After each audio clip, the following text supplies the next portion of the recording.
Well, we are in our 5th week.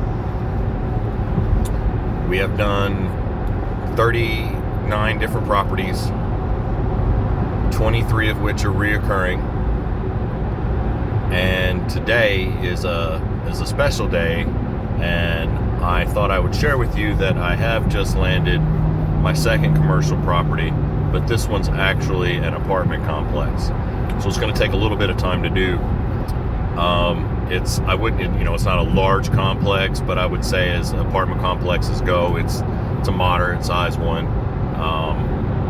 The owner said it took his hired help previously about 7 hours to do, and mind you, they had a crew, so we'll see how fast or how slow this goes. I brought the big gun out today. I left the other mower at the house, and you might be asking yourself, what is that other mower? And we'll definitely talk about that at another time. I may in fact have to go back to the house, pick up the other mower, and come back. It's possible, but I'll tell you how it happened. So anytime I see a house for rent and the grass is overgrowing, there's a landlord who owns that place that may or may not know that the grass looks like that because, I don't know, they're doing other things like lording land. So I drive by, I always shoot him a text. If it says call or text, I always shoot him a text message and say, hey, look, I was in the neighborhood doing work, and I saw that your property is, getting close to where the city might fine you. You're approaching 10 inches. Would you like me to, come by and cut? So he messaged me back probably 3 or 4 days later. And, come to find out he's got several properties. So right now I cut 4 different properties for him. This all happened about 2 weeks ago. And this apartment complex that he's given to me right now, this is probably, according to him, this is probably not a permanent thing, but this will be a thing for a while, so that certainly helps to fill the schedule. But as some of these properties that I'm mowing for him currently get filled with tenants, etc., hopefully, you've got a shoe in for, hey, I've got a good yard guy for you. You can use your own guy, but this guy's also available and he's very affordable. So, but this guy owns several properties in the Northwest Arkansas area. This company does. And so I just happened to, being diligent, staying after it, because most of the time they never get back to you. They just don't. They've got a crew. They've got whatever. I just happened to get lucky here. And I guess in some ways I made my own luck. So you can make your own luck. You just have to stay consistent and persistent. I text all of them, even if they've never replied back to me, or I call them and still leave them a voicemail, because you never know. They just might have other things going on. They meant to get back with you, but other things came up. And then who was that guy that said he was? And and again, they've moved on. And sometimes if you just double back with people, sometimes they think you're a bugaboo. Sometimes they're good with it. So for me and mine, I just stay consistent and persistent. If you have a rent sign in the front of a residential property, I'm going to text you if that lawn is looking long. Wouldn't be doing my job if I didn't. So I don't know what it's going to, because I haven't bid this job yet exactly. I told him I would go cut it. I wanted him to pay me a specific hourly rate to do so. And then after I've got the ins and outs of the complex, what equipment am I really going to need to do this job with? Because again, this is all sight unseen, basically. I mean, I've seen some of the property because this is the property that I've, got into some landscaping. I mowed this property one time. Man asks me, hey, do you also do any landscaping? I'm like, sure, I do a little bit of landscaping, not much, but I'm capable of doing landscaping. So I ended up doing this playground, and it looks great now. And I'll actually, when we get there, I guess I'll show you a video of it, because it's nice. and the befores weren't. So he paid me a flat hourly rate, supplied all of the materials needed. All I did was supply the labor and pick up the stuff. Now, if you're doing a job like that, in my opinion, just have an hourly rate and go with that. If they're going to be picking up the materials themselves or whatever, or if you're going to be picking up the materials yourself, but they're paying for them, right? My clock ticks the second I hit Lowe's. So if I hit Lowe's or Home Depot to go pick up supplies, I'm clocked in. From that point forward, that load's on me, so I'm clocked in. And then you just head straight to the job, work on the job. I worked on that playground until 10 p.m. one night, 11 p.m. another night, and then I wrapped up pretty early in the evening, sometime around, 7 or 8 the final night. But I sprayed it for weeds, pulled all the weeds, laid down fabric, did a double fabric on it, and put down a bunch of rubber mulch, and it looks really good now. And so that's kind of how I got into this property. This is my first venture into genuine commercial mowing. This is a little different because you're servicing a property that has a lot of people on it. And that's going to change the game for me a little bit versus residential. Is it going to be worth it? We're going to find out. I don't know. If there's 7 hours worth of work here, you're damn right I want it. And if you're hungry, you want it too. So go get it. It's there to get. So this place is about 25 miles from me, which is way past my route, way beyond what I would normally do. But I have extra time on my schedule right now. I can do this, and I can still make money doing it. Now, as far as how much am I going to make on this? I'm anticipating to make $300+ for this job. Actually, I'm anticipating about $400. But it's just going to depend. We're going to go in through Yardbook. We're going to clock in on the job.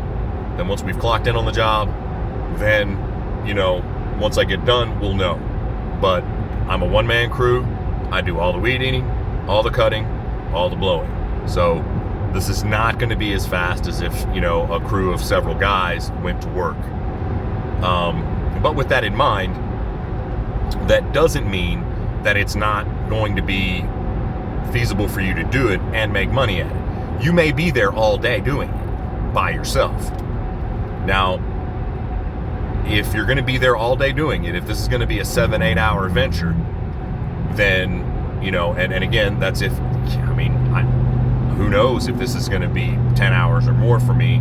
I don't think so. The Cub is pretty quick at knocking out stuff. One thing I would say going into this job I wish I had, and you should too, is to have a mulching kit, a side discharge blocker, something that will keep those clippings from ending up in places you don't want. I'm going to run into that here a little bit today, which means I'm going to have to do a little extra blowing that I wouldn't normally have to do. But after today, we're going to get the mulch blocker on. We're going to find a way, even if I have to manufacture one for, just some cheap materials at a hardware store to get the job done for right now. That's what I'm going to do. Because I'm going to have this property once a week, every week for hopefully the next 10 weeks. At that math, that pays off the initial loan of $4,500. And you say initial loan? Well, yes, the initial loan of $4,500 is what I took a small business loan out to start this.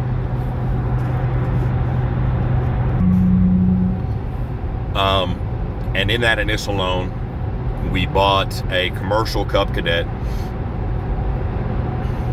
It's a 2014 Tank L48 model, and it's a beast, and it does a really good job. When I picked it up, had about 690 hours on it, give or take. I've put about 20 on it so far. Sharpened the blades once, replaced the blades once, and that's about it. I mean, I went ahead and did the hydros. I serviced everything. I changed the oil, changed the spark plug, everything. Fuel filter, air filter. Just did, when you buy something used, just do that. Just get rid of all that old stuff that's on there. Who knows if they kept up with it well? You hope they did. But if you take care of it, it'll take care of you. The engine doesn't smoke. The transaxles don't leak. These are Parker transaxles, which are pretty heavy-duty transaxles. So I'm looking forward to seeing how well this girl does at this big property. Now, there's going to be some tight spaces in this property, and for that I may have to go back and get the other mower, for which I took out another load. But this mower was necessary, and I wasn't going to buy a residential mower to try to make it by. Just don't do that. That you're wasting your money if you do that. I would rather spend an extra $2,000 or $3,000 and get the right equipment than to underspend and desperately be in need of the equipment you should have bought in the first place. Usually, if you spend once, you spend right, and you spend once, you're done. If you don't spend right, then you're not done. So I looked to see if I could find a used stander in my area that hadn't been hauled out. No one has any standers for sale. The people who did have standers for sale on Facebook Marketplace for used and Craigslist, these were all commercial outfits, and these commercial outfits selling these were pretty tired machines, and that's not what you want. Even that is especially not what you want. You want to be as trouble-free as possible. The only thing you need to be worrying about in your first couple of seasons is just being able to get through the cuts and making sure that the equipment doesn't break down on you, adding additional expense. So I did go to the Hustler store in Springdale at the recommendation of a client, actually, who used to, believe it or not, run his own back in the pandemic. His business kind of fell apart. There was a parts situation where he just couldn't keep his mowers running anymore because he just could not get parts for them. And he didn't really have the capital to invest in brand new equipment, and just decided this is probably a good time to call it. So he shut his business down. He's a local fireman.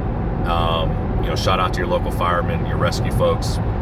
Appreciate all you first responders. And so, he had noticed that, hey, you had to push mow my yard because of my small 36-inch gate. My father, happens to be a salesman at this spot, and I'm going to give him a shout out. WT Equipment in Springdale. They're currently working on getting me the bagger that I asked for the Surfer, and so I've ordered an accelerator for it. I'm hoping to use that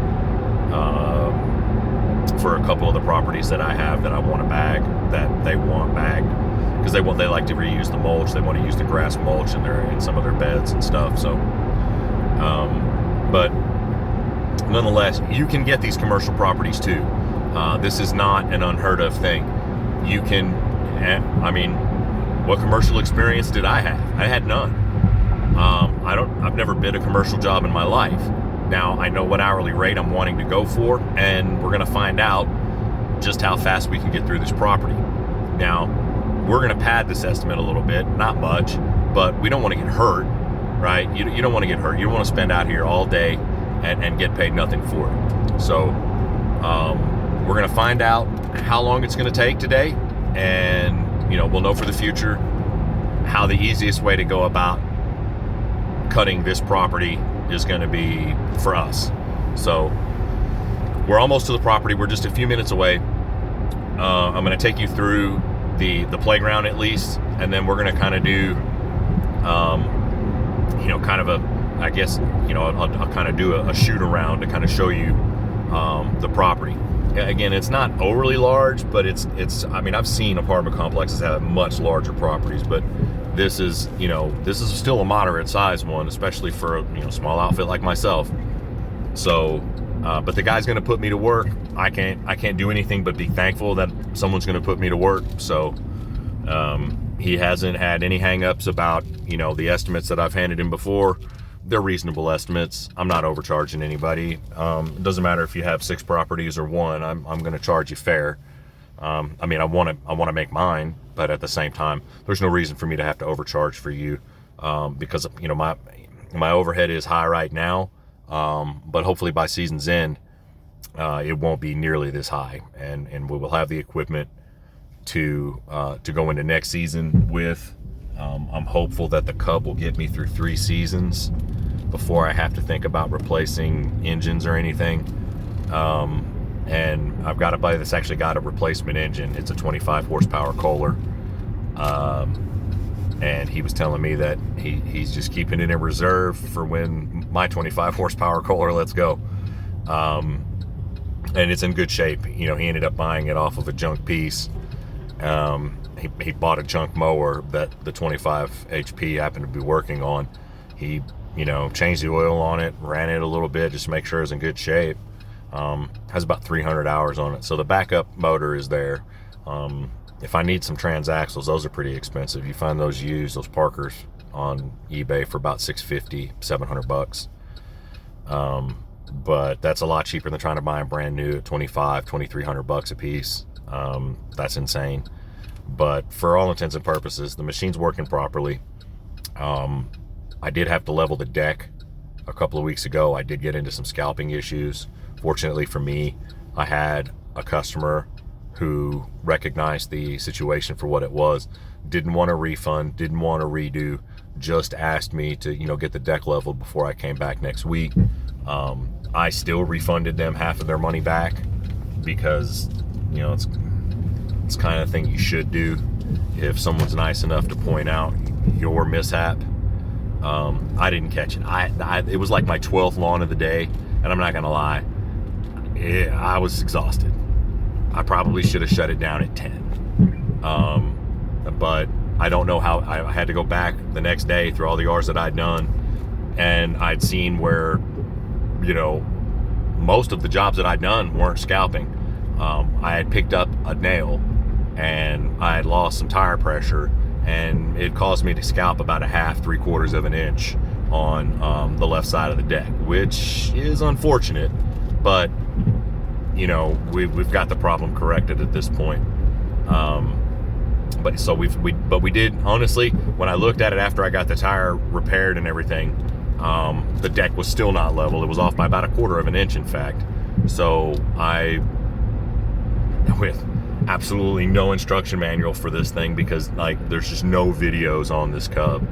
I just figured, I mean, the deck leveling was almost self-explanatory. It's really not that difficult. I would say that it's something that I wish that I had been able to look at somebody else and go, oh, okay, yeah. But if you have slight mechanical mind, it's not hard. You'll be able to figure it out. And you know, so I got that 1/4 of an inch leveled, replaced the blades. I mean, you know, she's a nasty machine. I mean, I tell you what now, what I mowed down the other day was insane.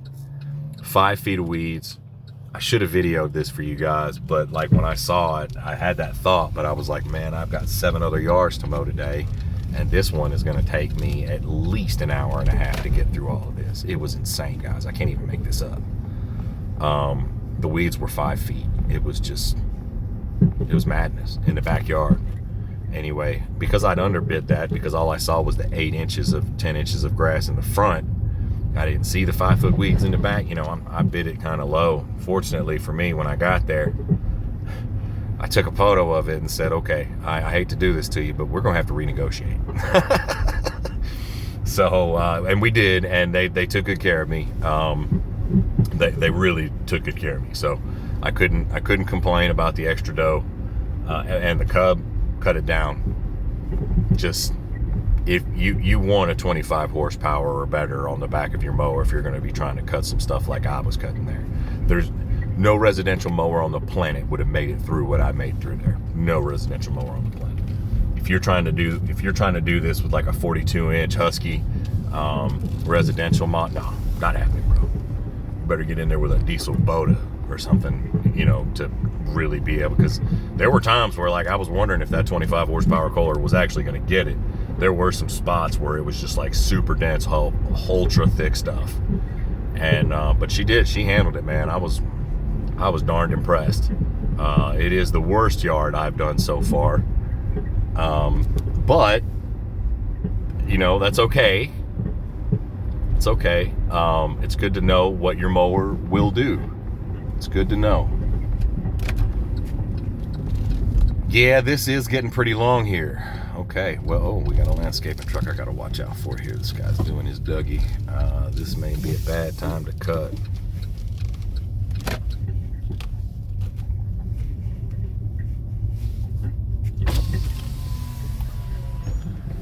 You guys gonna be working out here long? I need to know if I need to avoid y'all.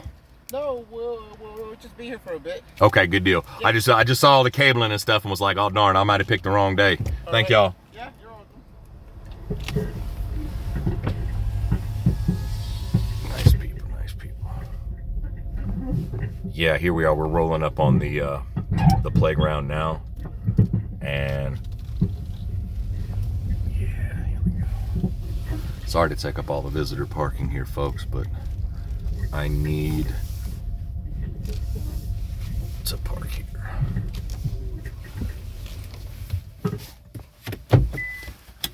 Okay, well, let me take you off here for a moment so we can kind of show you this playground we did. And we did about, I think, 17 hours worth of work. And I think it ended up looking really good. Yeah, 17 hours worth of work later, and this is what we ended up with. This is all brown rubber mulch, and in most spots it's about 4 inches thick, deep in the playground here. And this was just all weeds and like bare earth before, and I mean, impressive. And yeah, I mean, I did that, so quite proud of that. Anyway, I'm gonna have to get to work, but I did want to give you guys, like, you know, a little peek at the work that I had done. I wish I had done a video of the before, but you know, as it is, the after is still pretty impressive. That looks so good now. I'm pretty proud of that work. So that's me. I'm gonna sign off for the day. I got to get to it. Thank y'all for checking out the video. Please like, subscribe, hit me up with comments, questions. I'll try to get to them as quick as I can, and y'all have a good day.